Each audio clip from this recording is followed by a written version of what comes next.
My father's life with motorcycles. Let's talk about that. Let's get cracking.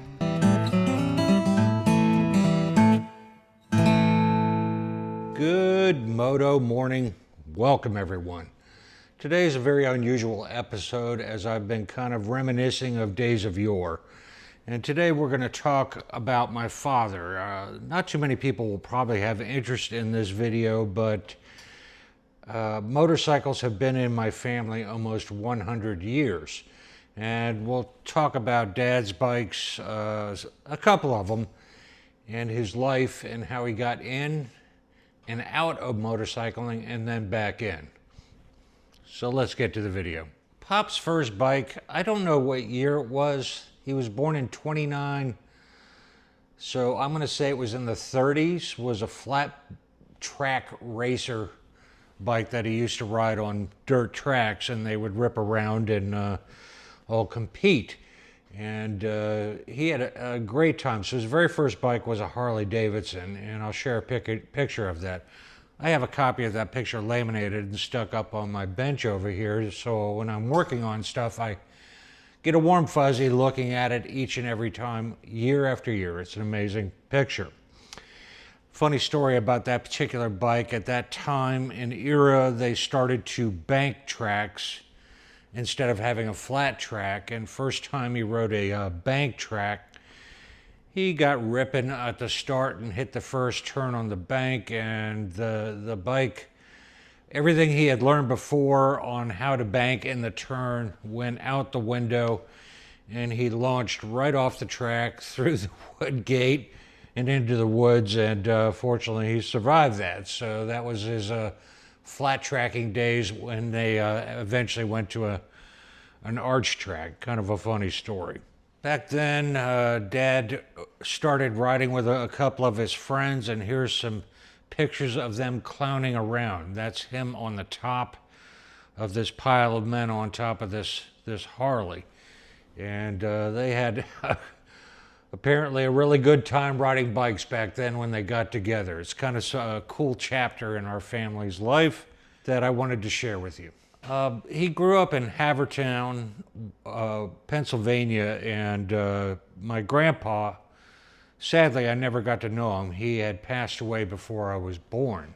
He had always thought that chapter of Pop's life, he viewed him as a ruffian, he was a gentleman, as I was told by my family about who my grandpa was. He was an engineer by trade. Grandpa was an avid hunter, and let's put it this way, when he went hunting, he had his hunting outfit that he would wear, and it had a tie on as well to go hunting. That's how much of a gentleman my grandpa was. Spin forward a couple of years. Dad grew up during World War II, and World War II had ended by the time he started to become an adult.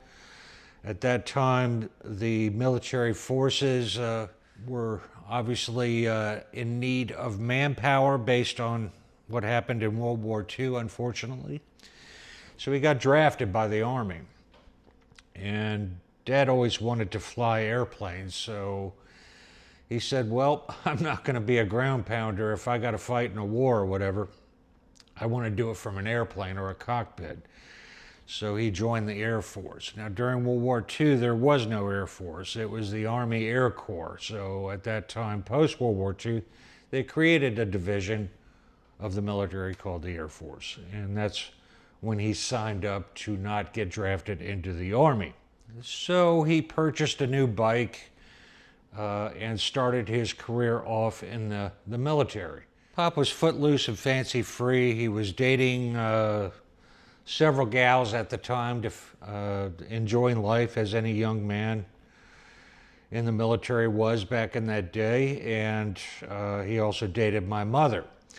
Here's a picture of somebody he dated, I don't know who, and then here's a picture of Mom on the same bike.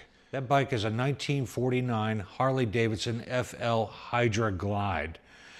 And what was iconic about that bike, it was a panhead, but what was kind of an epic evolution of Harley Davidsons for that time period is the 1959 had telescopic front forks instead of the leading link arms, are basically kind of like elbows that would kind of ratchet up and as the bike would compress. So it was a groundbreaking technology of that era, if you can believe it.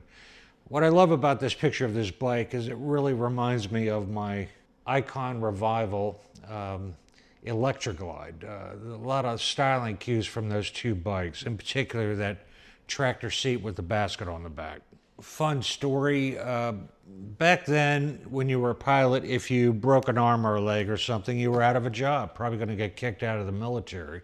And Dad was a bit of a hot dog with the gals back then, and he was into diving off the high dive board and doing flips and twirls or whatever.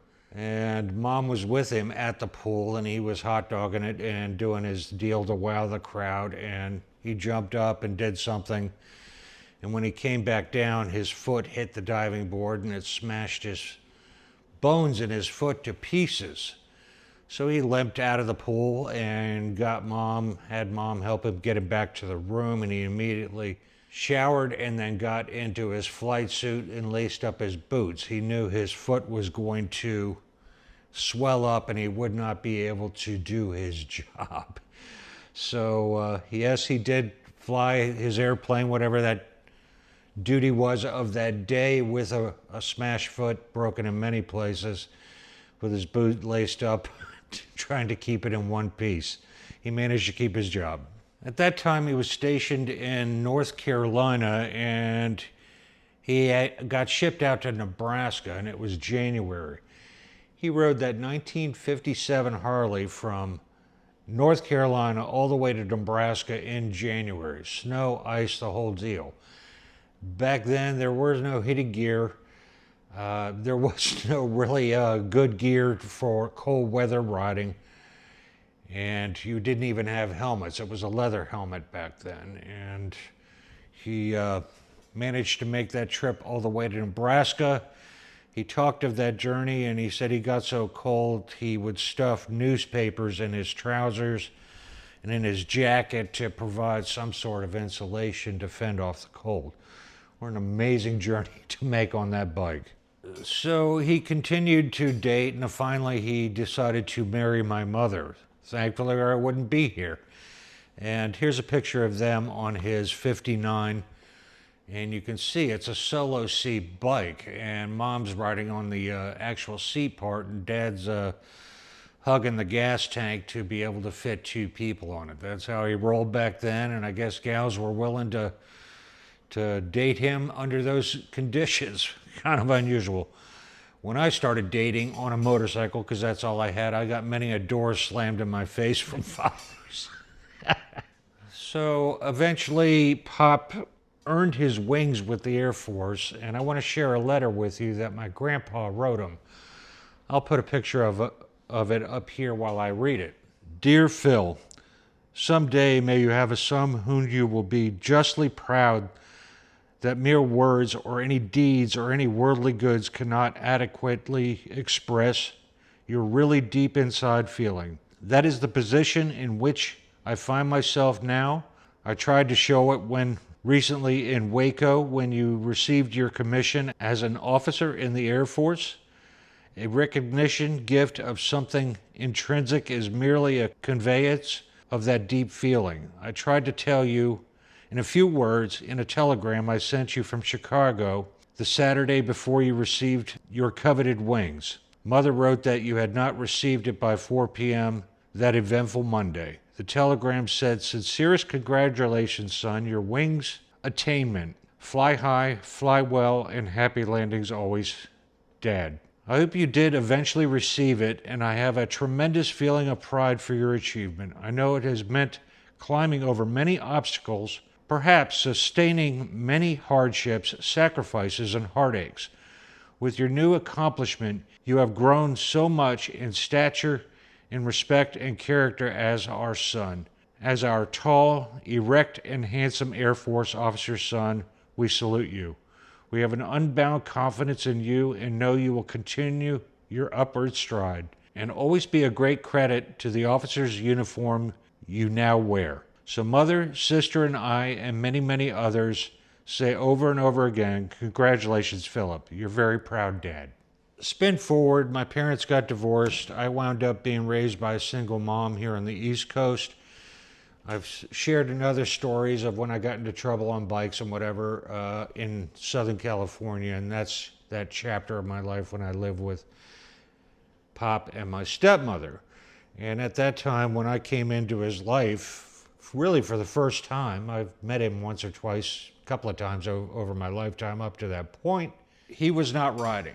And I knew I wanted to ride the day I was born. I'm very lucky to find something that I really love doing and pursued it, and nothing has ever stopped me my entire lifetime. So the day I turned 16, I bought my first bike, a 1977 RD 400. Back then, you couldn't buy a race bike. Everything was kind of like what they used to call a Japanese standard bike, you know, a standard bike like you see, like a CB 350 or something like that. And you had to put your own clip-ons and rear sets and quarter fairing and pipes and drilled the discs and all the things I did to make that bike cool, at least to me at that time. Well, Dad couldn't stand it seeing in the garage. He's like, "Let me have the keys. Let me test drive this thing." And he took that two-stroke out and went up and down the peninsula there in Long Beach. He had never driven a two-stroke before, and when he romped on it, the front wheel kept popping a wheel in first, second, and third gear, and when he got back, he had this big cheesy grin. And he's like, "Oh my God, what did you talk me into letting you buy this thing? That thing's out of control." And the bug bit him again. And at that time, he worked for Douglas Aircraft as a test pilot, and somebody at Douglas Aircraft sold him this Honda CB 350. He brought it home. He bought it within a week after riding my bike. And that CB 350 was the geekiest looking bike I ever saw in my life. It kind of had this sissy bar on the back. It had a windshield on the front that was kind of an afterthought. And apparently the gentleman that owned this was a square dancer. So he had this die-cut sticker, I swear it was this big, that was a man and a woman square dancing on the front of this windshield. And I'm like, "Pop, I don't know how to tell you this, man, but I'm not going to be seen in public with you riding that thing." And what's up with the square dancer sticker on the front? Anyway, a lot of laughs over that bike. That bike didn't last 30 days. He promptly sold it and realized it was sorely underpowered. At 55, it was doing all she could. In its day, that was a fine bike for its time. So he went out and bought a Suzuki GS 1000, and I don't know which variant of it. It was kind of a dark blue one.